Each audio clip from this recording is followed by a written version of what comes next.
Goes straight to Astro, does get a good initial touch. Off the ceiling. Does he have the read? Denies. Drees had to find that read early on. We've come down to the final minute in game number 4.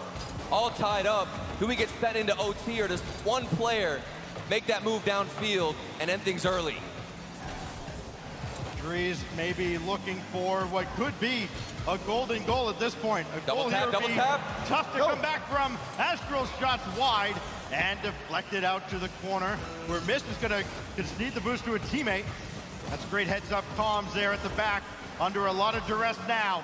Astral didn't have it. Nolly does, up high, and Alu will just flick it away. It's good enough to keep K-Corp at bay for now. 15 seconds though. Astral right back to work. A second flip reset, and there is Alu for the save with the final 7 seconds before overtime. And it looks like we're headed there as this is bounced out. In front, and Itachi with the save. Drees has got to bring it to ground, and we have a shot winner. No, off the crossbar. We get overtime on Utopia. Noli tried to end it in regulation. The shot didn't work out. Now Mist gets a free ball off the kickoff, and Optic can play this overtime where things look dire. They're still in. Let's see how Alu deals with this one off the corner. He's been winning so many 50-50s, the challenge game, in favor of Optic Gaming. But mechanics are on the side of K-Corp, as we saw Astro get a flip reset, even at the last second, almost a shot towards the net, crossbar down. K-Corp looks strong mechanically, but Optic Gaming, the defense is holding strong. The difference here between ice and time, and does with that clear, Optic now. Drees takes the boost and goes back, but he's the only one on his team with boost. He's gonna have to stop K-Corp's advance, and he does so with a couple of great challenges as a minute goes by in overtime. Not the biggest fan of Mist kind of chasing that deep into the K-Corp corner. He didn't have any boost, and there was not going to be any for him to take. But it worked out. It didn't cost Optic yet. This goes back Wednesday game. Now Astro, he worked on it. Put another one on the whiff counter, and here comes Mist. Here comes Optic, only as far as Noli. Alu blocked by Alu. And now, from the backboard, that in the way. Drop that for Drees, and still Itachi, through traffic, manages to save K-Corp. K-Corp under pressure, communication seems to be better. Haven't seen too many double commits in the OT, but they've definitely had to deal with their fair share of pressure. And Nolly does give this one away to Mist. Itachi's looking for a clear, intercepted, and you've got two players driving around looking for a bump, and we're headed back down the other side. Both teams exchanging blows. And they're doing it fast, too. No room for error here. As Itachi bumps into Mist, trying to play that out. Astro picks this up, and it's an open field here. Noli pass. Midfield pass. Bang! Carmine Corp tie up the series. That's it. That's all it took. One midfield pass, one on-target shot, and we end it here. All tied up. K-Corp have battled back. They just sent K-Corp an invitation, gave them all the time in the world. And what a pass over to Itachi. His third strike, and more importantly, ties up the series for K-Corp. Wow. Their first win after a timeout. It couldn't come at a better time. Oh boy, oh boy. We got a series. We got a guaranteed series. game 6 situation. Great. And K-Corp end up battling back and figuring things out. Yeah. But my goodness, even then, it went the distance, Turtle. I don't want to be that guy, but no bias, everything aside, I wanted to see the double flip reset from Astral. That would have been one of the craziest passes I think I've ever seen. I'm still thinking about that, even after we get into a couple of minutes of OT. And we'll see what K-Corp were able to manage. There was a few saves here and there, but all came down to one opportunity, one gap in the defense from Optic Gaming, who look to be rock solid so far. It does seem like, Optic has definitely been improved, much improved since the last time these two teams have matched up. And that game in particular, it looked like Optic was kind of dictating the control, the pace for a little bit. But then once Carmine Corp kind of got things rolling, you could see it. Over teams exchanging back and forth drives. Environment, they showed it there. After it looked like we were destined for Champions Field about an hour ago, there is nothing between K-Corp and Optic, and maybe we could be headed there this time. We know we'll at least get 6, as Daz mentioned. And there is another tally mark on the whip counter, as Astral is going to go up to the sky. He's got Itachi to his left, or to his right, rather. Couldn't hit him.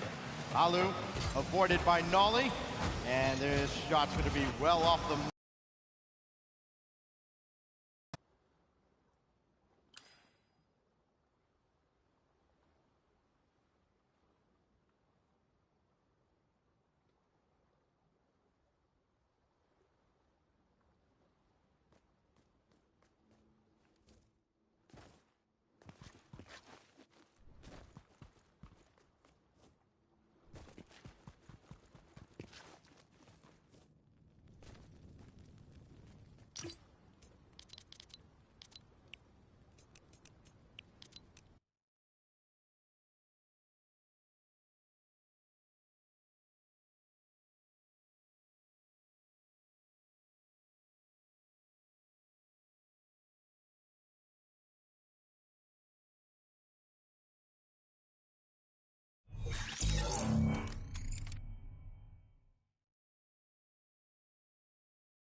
And now Astral dancing through the defense. Mist is right there, though. Final boss at the end. Could not overcome him. Double commit there, though, from Optic. That leaves Illusion all alone, and Nolly almost made him pay the price for it. You can see K-Corp slowly starting to turn things on. They're not letting Optic have too much free time. It's a tough save there, but Alu makes it. Follow from Nolly's off target. And Astral looking to take control, but K-Corp have had this ball in Optic's half for so long. That being said, they still haven't been able to have a successful drive, and now we finally get to see what Optic looks like when they break out. You remember what happened before whenever K-Corp looked this strong and held this much pressure. It was one opportunity, one transition from Mist, who was able to battle back, but a double commit might lead into an opportunity if Nolly's fast enough. Top corner and down, and they will look to hold possession. Costly double commit from Optic. Maybe a little lucky that it was not any worse, but it did cost them field position. Cost them possession as well. They're back on it. Missed. Lined one up for Drees, but it did not yield any result. Nolly has his pocket picked. And Alu could go up for this. Instead, he's going to opt to stay on the ground. And now Drees waiting to stop Itachi. And Astral with a backflip, that gives Optic a chance, but then they double commit. A little bit of my turn offense almost turned into K-Corp's offense. Down to 45 seconds. And Optic need to find a way to get out of their own way. Here they go. Drees not able to do much with it. Time ticking down. Chance here, we could go scoreless into overtime. But Optic on that press, they're looking for a way in. And what a 50 from Alu to hold possession. Moving forward, get the 180 on what was actually happening in favor of K-Corp, and this ball has been grounded, haven't seen it float up too much. I think if we're going to play the dribble game, I'd have to give the advantage to K-Corp, but you never know what these players out of Optic Gaming are capable of. Midfield passes back and forth. Next, and then there's a big miss. Then the follow-up saved from Mist. It's still on target, off the post, and it's in. Itachi able to capitalize. 4 seconds left, and K-Corp go up. They out-pressure him. They don't turn off the ball. K-Corp now. 4 seconds left. It seems like they have this one in the bag. 2 critical mistakes at the end of the last 2 games from Optic Gaming, and they will not recover from this one either. K-Corp on match point. What a way to turn this around. Ridiculous. What a way. As K-Corp have fought their way throughout this series. Optic have been playing on another level, have been matching their energy and their pace, but Carmine Corp will play things down to the last second. If it's in overtime, they'll play that too. They are not afraid to go all the way here, as they're 1 game away from moving on. That's what K-Corp needed to do. Consecutive shots. Bait out the defender, which specifically missed. Bait him out, get him out of the net, try and pull him through, and have him extend his rotation out, forced to go for a midfield boost. And we do, in fact, have a timeout called on the field for Optic Gaming.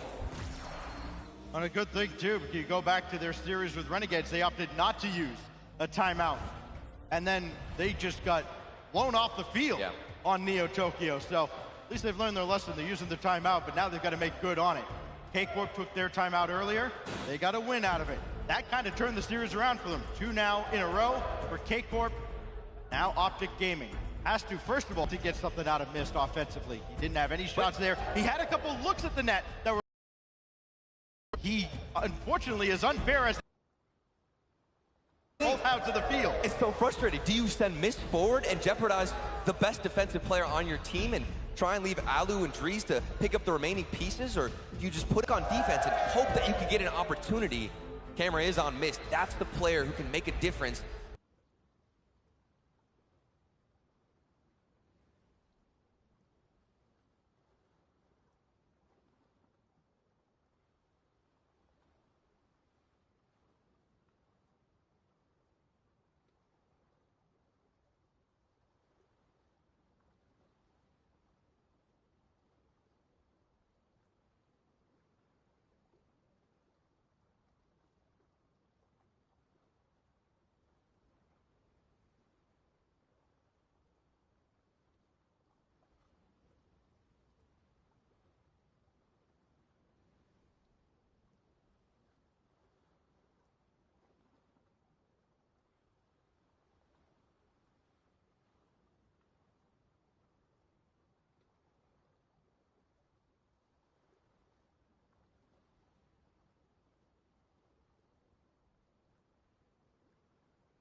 We have to tell everyone that we just switched to Verizon's new Welcome Unlimited plan for just $30.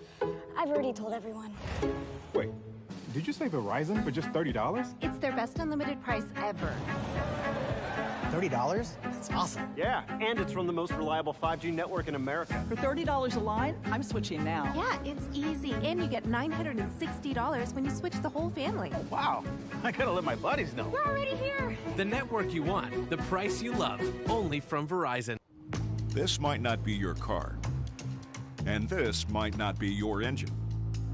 Maybe this isn't your morning routine, and maybe these aren't your coworkers. Perhaps these aren't your standard driving conditions. Far from it. But this is your oil, which means you're one of us, doesn't it? For serious engines, on and off the track, upgrade to Mobil 1. Bronco Raptor was built to go over any type of terrain. Yep, that's right. Any type of terrain. The Bronco Raptor, built wild. Rocket League Edition.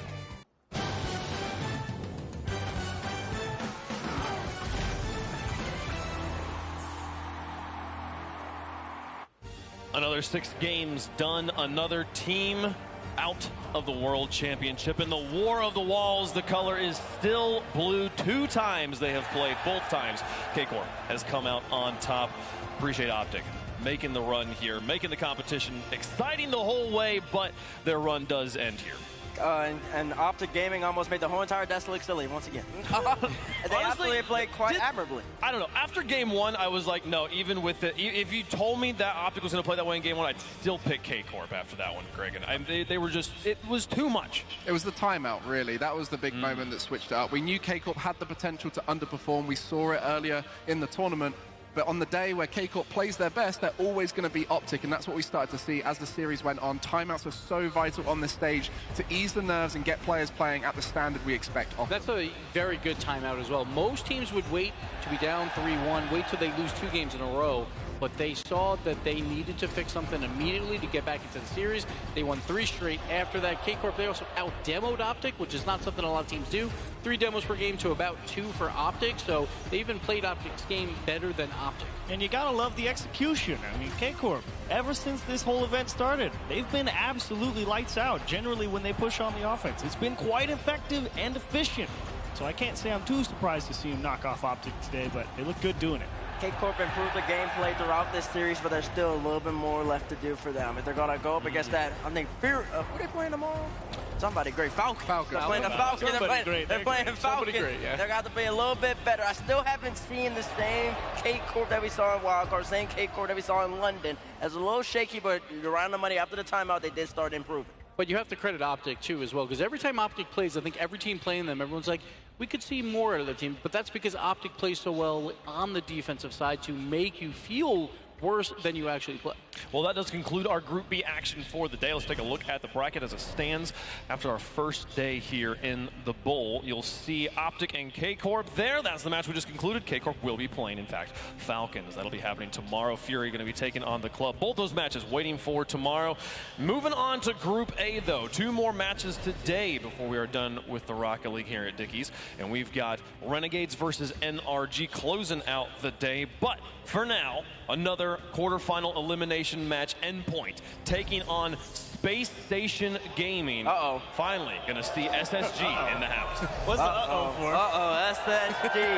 About to perform in front of 13,000 Endpoint. They're going to have to be fighting the crowd and alongside the great players from North America.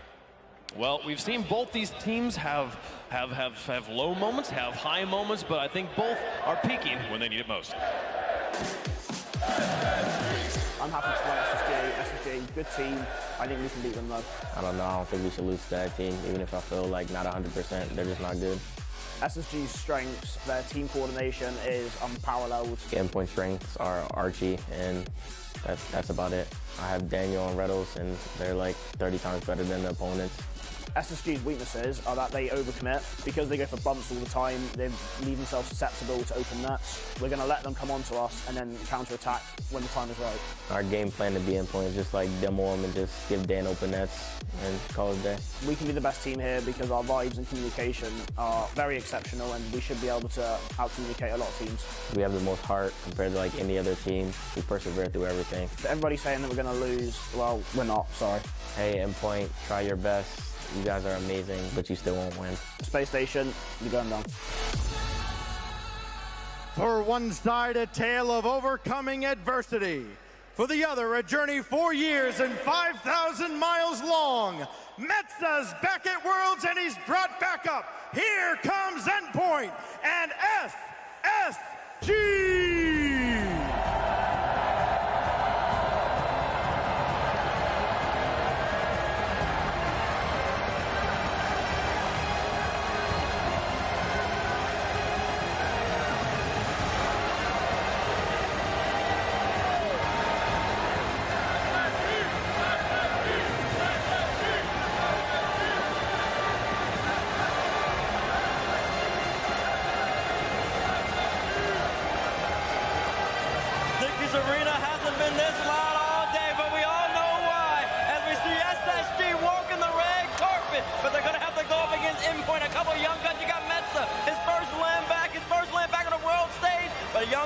Archie will have to lead the Catalyst if they want to end up getting this dub.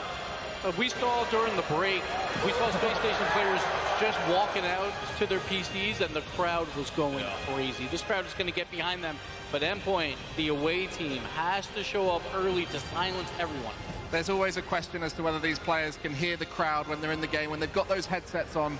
One thing's for sure, that Endpoint team walking out there have heard the support for SSG. They know who the favorites are in this arena, and they will hear elements of it while they're in the middle of that game. And Endpoint, a team we have seen the mental falter at times, especially when they're up against the crowd. At times, but generally, I like to think that they're so even keel that, you know, a lot of firepower that SSG can bring out. They still like him. It doesn't mean they don't know who he is. But I think they've got enough of trust in each other that they can feel pretty good about what Space Station can bring to the table. And what Endpoint will need to do here, something that they couldn't do against Simper, they're going to have to be clutch. They're going to have to be able to finish the OTs. It comes down to Meta holding down the back line, Archie being clinical on offense, but also Wave filling in all the gaps. Every single gap that's there's, the SSG is going to create plenty of space. Reynolds is going to be chasing constantly. If Wave can dodge those demos, give Archie some time to be great, they're going to have a good shot. And we talk about being clutch. Space Station lately, not history of having the ice as well. Game 7s haven't gone their way. The overtimes haven't gone their way. So Space Station is here, though. We know Arsenal wasn't feeling well through the wild card, but he persevered, and he's back. RC, baby! He's got the hair out. He's feeling good. He's ready to go. Even when he was a little bit ill, he still ended up digging deep, having one of the best land performances you've ever seen. He called the RC flu game. Double touch shot. And then he had to run off the stage. And watch out, because I saw on Rizzo's stream, he was doing backflips. Uh-oh. He was doing backflips, so I think he's feeling good. The young man there, Daniel, this is the loudest noise he'll have heard around him in an arena, but they're all going to be cheering for him. Everyone's supporting Daniel. We all want to see him succeed. One of the youngest players at this event. But, you know, he can feel it. He's trying to hide it. You can't hide it. Don't hide that smile. Yeah, come on. Give him away, Daniel. Come on. That's okay. He's locked in. You bring up a good point, though, Gibbs. They have had a bit of a tough time closing out games, and I think that's the other side of the coin, right? Steve said it, too. It's all about the ice. If anyone has more ice, it might not be Reynolds. Got plenty to prove here, and he was ready to go back. Yeah, Rettles, a big question mark around him as to whether he could play at the level that Daniel required of a teammate, and he's just got better and better as the season's gone on. One of the strongest players in the wild card, despite their 3-2 finish. But Space Station's MVP has always been Rettles' dad in the crowd. Family support, that's what Space Station has as well as all, pretty much this entire crowd. Yeah.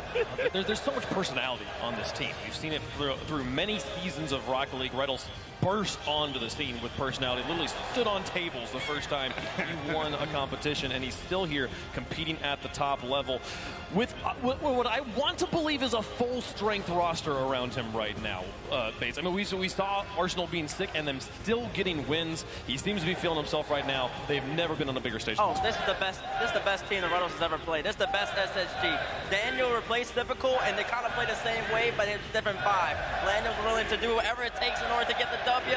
Typical might have been more so about fitting his role and playing exactly how he wants to play. And then Arsenal, the best Rocket League it's ever played, and may ever plays at the peak of his powers. Reynolds has a great team, and Coach Chrome, he's always scheming. He's there late night, looking over the tape, trying to make sure that they have the best opportunity to be whoever is against them. The Space Station game and played against Moist. They went toe-to-toe. That was a close match there. Moist, I think everyone would probably consider the favorites here, but Space Station really battled them. They would love a rematch in that playoff bracket. And so far today, we've seen the quality of some teams be a bit lower than we'd expect of them. But I think Space Station have always been a team that play at their level on stage, and it's often that concern as to whether they can reach the high heights of the best in this team. It's such a different stage, though. I mean, you were talking about can the players hear the audience? Who cares about hearing? They can feel it. There's 13. There's so many seats here. It's literally the space here is insane. I feel like the reverberation of the goals when they happen that shake the entire stage as you stand upon them. It's hard to fight the nerves. It's hard to just get in your box, Greg, and when you're like, oh, let's just play Rocket League. Ball, same octane, I can do this. When the world around you is shaking. I mean, this is going to be the first experience like it for a lot of these players, and I think going out in front of a crowd when the crowd is this loud, you don't realize how much it's going to affect you on the stage. But of course, it's when things go wrong that it affects you the most. If you make a mistake and you hear that crowd roar, it's going to amplify that moment exactly. That's never fun. always the tough mental question. And that's part of what I was alluding to earlier about feeling pretty good about, yeah, sure, it's Metz's first time back, but you have a lot of experience over there, and he knows he's been around the block a few times. And he's made plenty of mistakes in his time, and he'll be able to get over them so much better each time. And I think that's the big question for younger players like Daniel on this stage. Can they get over them? They've had this full season to do so, but can they do it here on the biggest stage? And I think that's a point, too. Daniel's sitting in that middle seat. Like, I don't think that's normally the captain's role, but here I think it's more to protect him. So he's away from the crowd a little bit more, and he's kind of just sitting in his box. Taking it in right now. Just getting ready, but he's taking it in as well. He's looking for a friend in the crowd. Yeah. Where are you?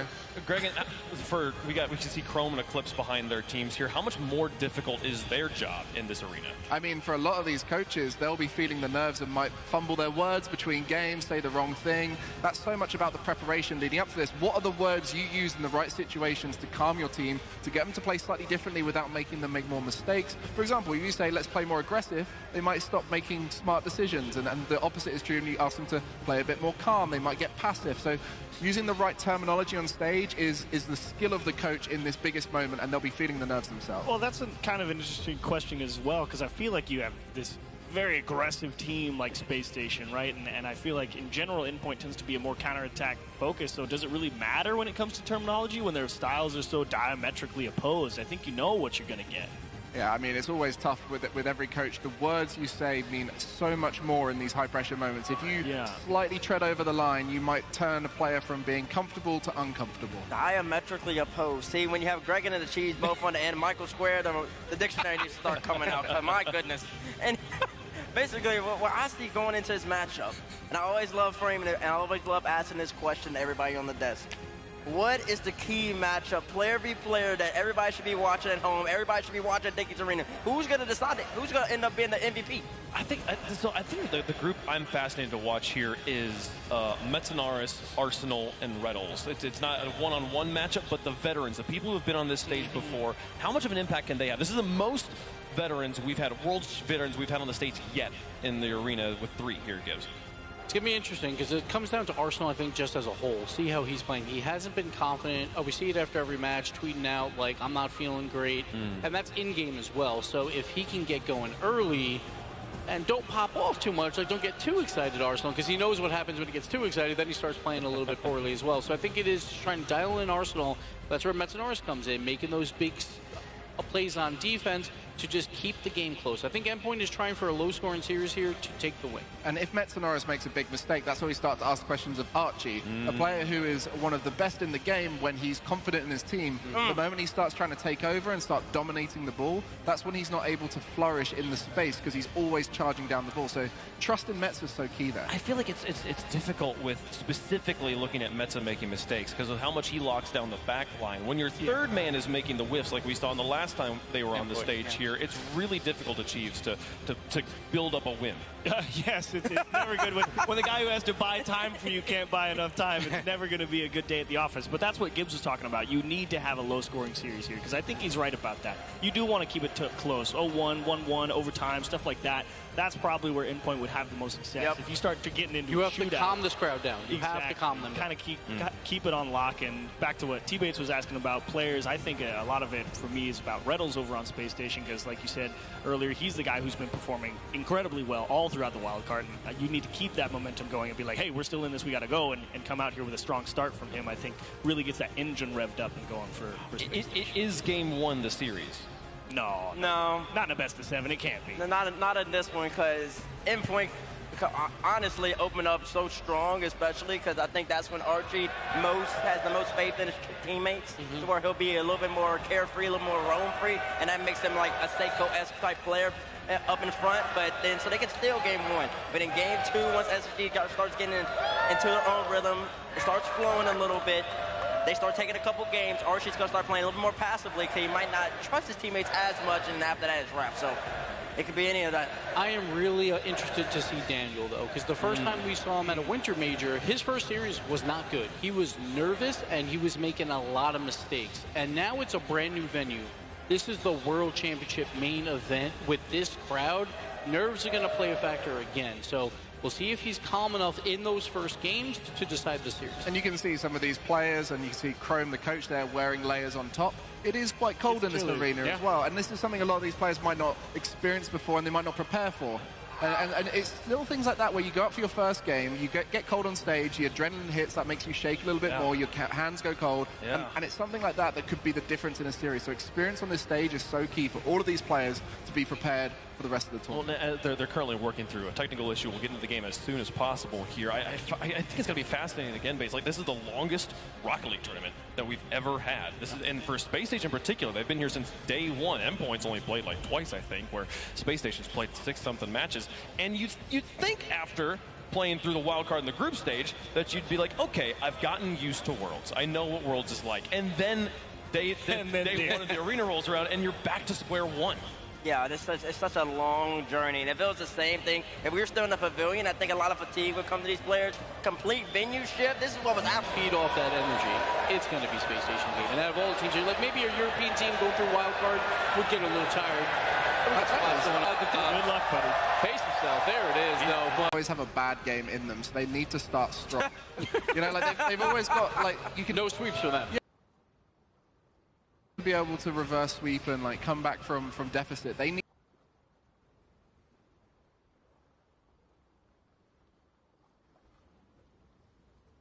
We have a technical pause, but I really want it to be the best as possible, and I think the fact that they're having to fix an issue like this is giving all the players a little bit longer to be like, okay, it is just Rocket League. We are just on